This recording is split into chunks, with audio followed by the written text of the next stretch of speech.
কোরবানি মুসলমানদের জন্য আত্মত্যাগের এক প্রতীক। কিন্তু সময়ের সাথে সাথে এই ধর্মীয় আয়োজন যেন পরিণত হয়েছে এক আর্থিক চ্যালেঞ্জে। প্রতি বছর কোরবানির মৌসুম আসলেই দেশের গরুর হাটগুলোই গরুর দাম দেখা যায় আকাশ ছোঁয়া। প্রশ্ন জাগে, এত দাম বাড়ে কেন? দোষ কাদের? সমাধান কি? কোরবানির সময় দেশে গরুর চাহিদা স্বাভাবিকভাবেই বেড়ে যায়। বাংলাদেশে কোরবানির ঈদে প্রতি বছর প্রায় 1 কোটির কাছাকাছি পশু কোরবানি হয়। এর মধ্যে প্রায় 55 থেকে 60 লক্ষই গরু। এই বিশাল চাহিদা মৌসুমী। বাকি সময়গুলোতে এত পশু বিক্রি হয় না, তাই কোরবানির ঈদ সামনে আসলেই বাজারে বাড়তি চাপ পড়ে। আর অর্থনীতির সাধারণ সূত্র, চাহিদা বেশি, যোগান কম, দাম বাড়বেই।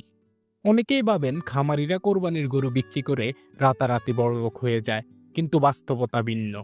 একটি গরু লালন পালনে গড়ে খরচ হয় প্রতিদিন খাবার, খৈল, ভুসি, খড়, ঘাস প্রায় 200 থেকে 350 টাকা। তাছাড়া ওষুধ, চিকিৎসা, ভ্যাকসিন, গরুর শেড নির্মাণ ও রক্ষণাবেক্ষণ, শ্রমিকের বেতন, পরিবহন খরচ, বাজারে এনে বিক্রির খরচ, হাটের ইজারা ভাড়া সহ নানা খাতে খরচ রয়েছে। একটি গরু বড় করতে খামারির প্রায় 2 থেকে 3 বছর সময় লাগে। এই সময় তার ব্যয় প্রতি বছর গড়ে 50 থেকে 1 লক্ষ টাকা পর্যন্ত হয়ে যায়। এত বিনিয়োগের পরে খামারি অবশ্যই লাভ চাইবেন, কিন্তু গবাদি পশুর অস্বাভাবিক দাম বাড়ায় বেশিরভাগ সময় দায়ী মধ্যস্থভোগী সিন্ডিকেট। এই গরুর হাটে সিন্ডিকেটের কারণে খামারিরা বেশিরভাগ সময় বিক্রি করতে আসেন না। মাঝখানে ঢুকে পড়ে দালাল, হাট ইজারাদারদের লোকজন, পাইকার ও ব্যাপারী সিন্ডিকেট। তারা গরু কম দামে কিনে কৃত্রিম সংকট তৈরি করে। একই গরু একাধিকবার হাত বদল হয়, প্রতিবার কিছু টাকা বাড়ে। ফলে খামারি পান কম, আর শেষ পর্যন্ত ভুক্তভোগী হয় সাধারণ ক্রেতা। সীমান্ত পরিস্থিতি ও আমদানি নির্ভরতা।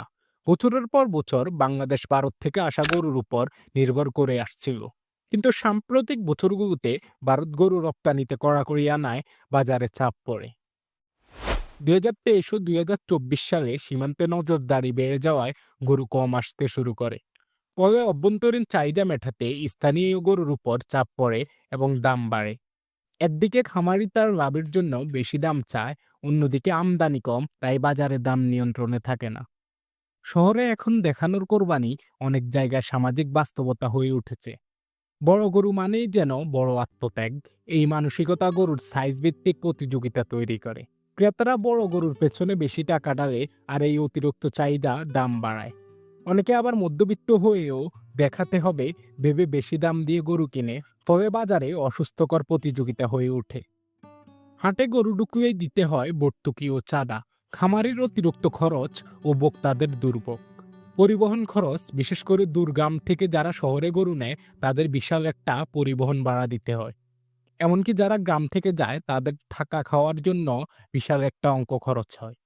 শহরের হাটে কৃত্রিম সংকট তৈরি করে দাম বাড়ানো হয়।